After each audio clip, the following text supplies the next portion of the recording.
சில பேர் இப்போலாம் பார்த்தீங்கன்னா நிறைய பேர் கேரளாவுக்கு போகிறாங்க. கேரளாவுக்கு போய் ஃபஸ்ட்டு என்ன பண்ணுறாங்களாம், ஒரு 10,000 5,000 போட்டு விடு, ஃபோட்டோவெல்லாம் அனுப்பிச்சி விடு அப்படின்னு சொல்லிட்டு என்ன பண்ணுறாங்கன்னா, இப்போ ஆண்களாக இருந்தால் என்ன பண்ணுறாங்களா, உனக்கு கட்டு இருக்குது, இந்த கட்டை உடச்சாதே அவங்கள ஒன்று சேர்க்க முடியும், அதுக்கு ஒரு 50,000 போட்டு விடு அப்படின்னு சொல்கிறது. திருப்பி என்ன பண்ணுறது, இல்லை கட்டு உடைச்சாலும் உங்கள் வீட்டில் உள்ள குலதெய்வம் அதை எதிர்க்குது, இன்னும் 1,00,000 ரூபா போட்டு விடு அப்படின்னு சொல்லி கேட்குறது. அந்த மாதிரி அவங்கள அதுக்கும் அவங்க சம்மதிக்கலை, 1,00,000 ரூபா என்கிட்ட காசு இல்லை அப்படின்னு சொன்னாங்கன்னா, உங்கள்கிட்ட இருக்க ஃபோட்டோவை வச்சு நீங்கள் கொடுத்தா, இப்போ காதலனுடைய ஃபோட்டோவாக இருந்தாலும் சரி, இல்லை காதலியோட ஃபோட்டோவாக இருந்தாலும் சரி, இல்லை கணவன் மனைவி பிரச்சனைக்காக நீங்கள் உங்கள்கிட்ட கொடுத்துருந்தாலும் சரி, அந்த ஃபோட்டோவை வச்சு நீ இப்போ எனக்கு காசு போட்டு விடலைன்னா நீ கொடுத்த ஃபோட்டோவை வச்சு அவங்களுக்கு கைகள் உடையிற மாதிரி பண்ணிடுவேன், இல்லை உங்கள்கிட்ட இருந்து பிரிச்சிருவேன், இல்லை அவங்கள கொன்றுவேன், அந்த மாதிரி சொல்லி மிரட்டுறத நம்மக்கிட்டே நிறைய பேர். இப்போ மாதத்துக்கு பார்த்திங்கன்னா குறைஞ்சது ஒரு 20 பேருக்கு மேலே கேரளாவுக்கு போயிட்டு வந்து ஏமாந்து வந்தவங்க தான் நம்மக்கிட்ட அதிகமாக வர்றாங்க. ஏன்னா அந்தளவுக்கு இப்போ கேரளாவை தேடி யாரும் போகாதீங்க, விழிப்புணர்வு பதிவுனே கூட வச்சுக்கோங்க. ஏன்னா கேரளா மந்திரவாதிகள் இப்போ மெயினாக பார்த்தீங்கன்னா பணத்துக்காக என்ன வேணால் பண்ணலாம் அப்படிங்கிற அளவுக்கு அவங்க ஆயிட்டாங்க.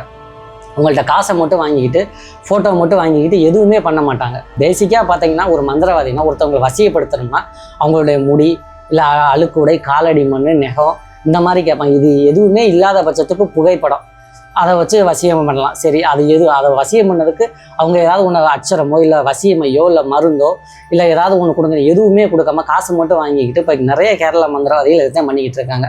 அதனால் இதை ஒரு விழிப்புணர்வு பதிவாக எடுத்துக்கிட்டு பொதுமக்கள் யாரும் இந்த மாதிரி தவறான மாதிரிகள்கிட்ட போய் சிக்கிக்கிறாதீங்க. ஒரு நல்ல மந்திரவாதியாக நீங்கள் கண்டுபிடிச்சி போகிறதோட உங்களுடைய தேவைகளை நீங்களே நிறைவேற்றிக்கங்க. உங்களுக்குள்ளே பிரச்சனைகளை நீங்களே பேசி சரி பண்ணிக்கோங்க. ஒருத்தலை பேசி நீங்களே புரிஞ்சுக்கிட்டு உங்களுடைய பிரச்சனைகளை நீங்களே சரி பண்ணிக்கோங்க. அதுக்கு மேலே உங்களால் முடியலைன்னா என்னுடைய விஷ்ணுமாயா ஆன்மீகம் யூடியூப் சேனல்லையும் சரி, விஷ்ணுமாயா ஆன்மீகம் இல்லை சிவ விஷ்ணுமாயா இன்ஸ்டாகிராம் பேஜ்லேயும் பார்த்தீங்கன்னா நிறைய பதிவுகள் நான் போட்டிருக்கேன். கணவன் மனைவி ஈஸியாக எப்படி ஒருத்தர் சண்டை போட்டு பிரிஞ்சு போனால் எப்படி வசியம் பண்ணுறது, எப்படி அவங்கள சேர்த்து வைக்கிறது, அந்த மாதிரி நிறைய பதிவுகள் போட்டிருக்கேன். அதை பார்த்து நீங்களே எளிமையான முறையில் உங்களுடைய பிரச்சனைகளை நீங்களே தீர்த்துக்கலாம். இதுக்காக நீங்கள் தவறான மந்திரவாதிகள்கிட்ட போய் சிக்கிக்கிட்டு மாட்டிக்கிறாதீங்க. உங்களுக்கு அப்படியே ஏதாவது பிரச்சனைனாலும் நீங்கள் எப்போ வேணாலும் என்கிட்ட காண்டாக்ட் பண்ணி உங்களுடைய பிரச்சனைகளை சொல்லி என்னால் முடிஞ்ச உதவியை பண்ணி உங்களுக்கு நான் தீர்த்து கொடுத்துட்றேன்.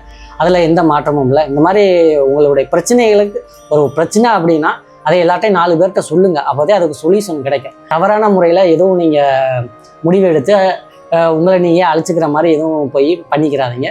நான் சொல்லக்கூடிய பதிவுகள்லாம் பார்த்து உங்களுக்கு பிடிச்ச பதிவுகளை நீங்கள் பயன்படுத்தி உங்களுடைய வாழ்க்கையை மேம்படுத்தி கொள்ள அதை பயன்படுத்திக்கிற மாதிரி அன்புடன் கேட்டுக்கிறேன். நன்றி, வணக்கம்.